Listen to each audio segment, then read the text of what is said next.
अस्सलाम फ्रेंड्स, हमारी यू कैसे हैं आप। उम्मीद है कि आप सब खैरियत से होंगे और आप लोगों के साथ होंगे। तो फ्रेंड्स, आज हम आपको जाओ कश के 3 फ्लेवर हैं हमारे पास, उनकी प्राइस होलसेल और रिटेल बताते हैं और उसकी जो वेट है, नेट वेट है, वो भी आपको बताते हैं प्राइस के साथ।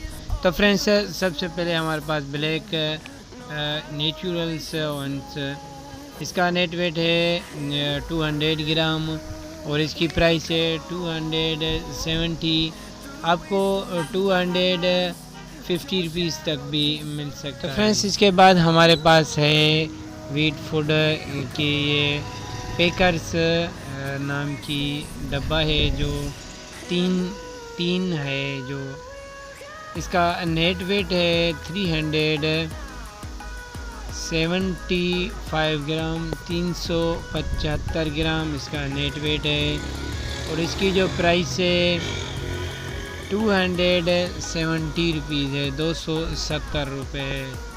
तो फ्रेंड्स, इसके बाद हमारे पास है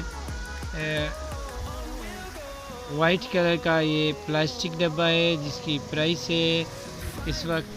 तो फ्रेंड्स, इसका वाइट कलर का डब्बा है, इसका नेट वेट है 90 ग्राम, 90 ग्राम और इसकी जो प्राइस है रिटेल वो है 80 रुपीज़, 80 रुपये।